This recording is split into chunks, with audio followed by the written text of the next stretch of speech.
Okay. It's just a razor shave, right? It can't be too bad. Let's do it. Ouch! Oops.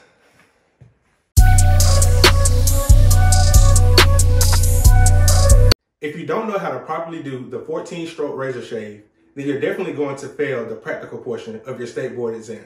So today, I'm going to show you how to do it. Now, I took my state board exam in Mississippi, so the tips that I'm going to give you are going to be based off of that. Now, it differs from state to state, but it's pretty similar around the board. So before we get started, let's go over the necessary equipment and tools that you're going to need.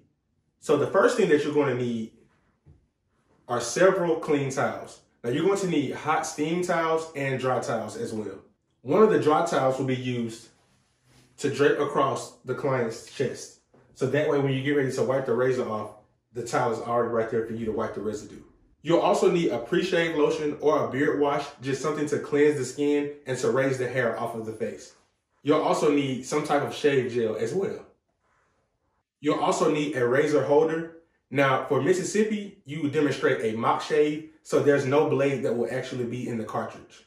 The reason that a mock shave is done without the actual blade in the cartridge is because you have a lot of nervous students who also have sweaty hands, also shaky hands, and as you can imagine, that could lead to disaster.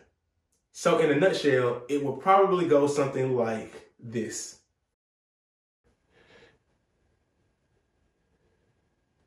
Ah! Obviously, that's what we don't want to happen.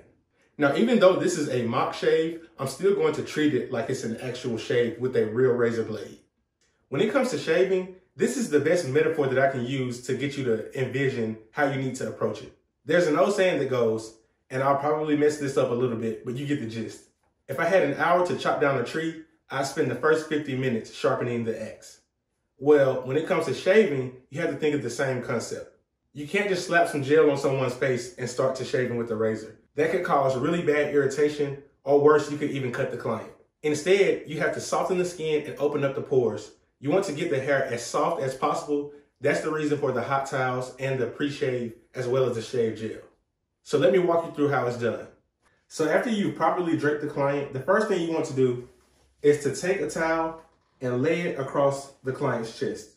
Once again, this is for the razor. So if you're actually doing a real shave, you would wipe the blade off on this towel right here. This is where you would grab your hot towel. Whenever you're dealing with hot towels, you always want to test it on the insides of your wrist to make sure that it won't burn the client's skin. So the purpose of this towel is to soften the skin and open the pores. That way, any product that I put on the skin will be absorbed.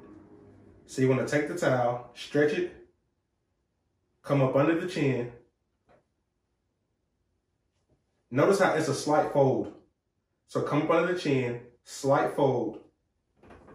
Come over with one hand, come over with the next. And you want to apply pressure. And you want to do this for about 1 minute. Be sure to leave a space for their nose so that way they can breathe. Next, this is where you take your pre-shave oil or your beard wash. This is Frederick Benjamin beard wash. So this is just one example that you can use. There's a promo code BSB10, and I'll put the link down below to where you can purchase this. So as soon as you take the towel off, you want to apply about a quarter size amount on your hands. Get a nice lather. You want to distribute it in a circular motion. Massage it into the skin. You want to make sure that you go around the lip area as well, since you'll be shaving this also. Get in every nook and cranny on the face. After you massage that in, you come back with your second hot towel, just as before. Remember, it's a slight fold. Come over with one hand, come over with the other, and apply pressure for about 1 minute. So we just cleansed the skin, the pores are open, the hair is soft. So now, while the skin is still warm and the pores are open, we're going to take our shave gel, and you want to apply a good amount. Pour it in your hands, once again using those same circular motions. And make sure you get into every crevice of the skin. Now in barber school, I'm sure you learned this in theory. They probably drilled into you the 14-step razor shave. You need to know every stroke, and you also need to know the name, because this is where the oral part of the exam comes in as well. So you can't just start making strokes with the razor. You have to actually call out stroke by stroke. So first we're going to go over the different strokes and then we're going to call them out as we do them. I'm going to demonstrate the stroke as well as call it out as I go. So number one, you have freehand, which is a downward stroke. So this is freehand. Then you have backhand.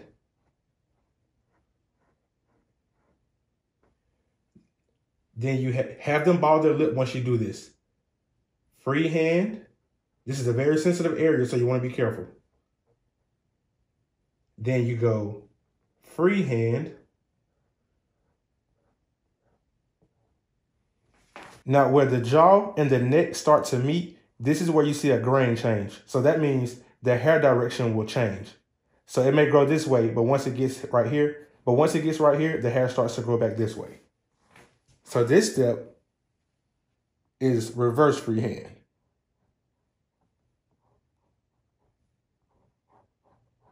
Always keep tension on the skin with your thumb.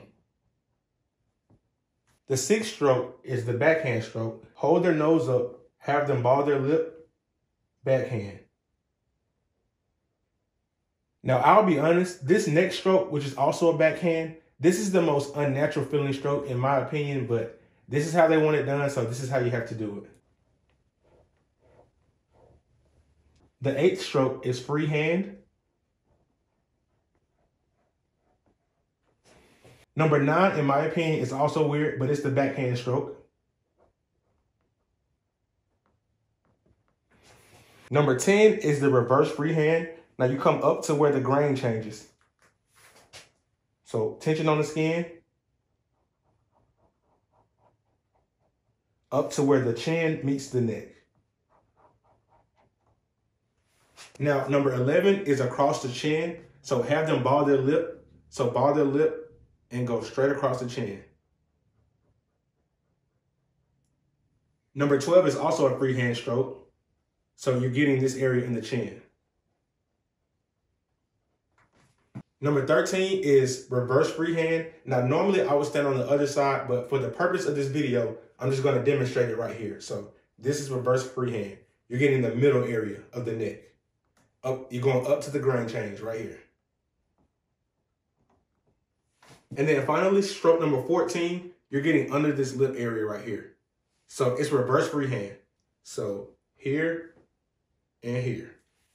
And that's the 14-step razor shave.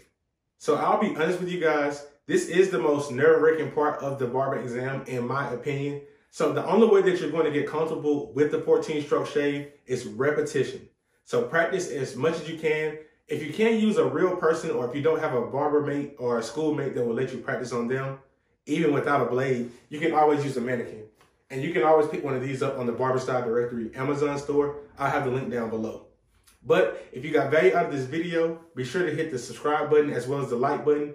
Comment below what you thought about the video, as well as any other videos you might want to see in the future. Thank you guys so much for watching. I hope you have a great day.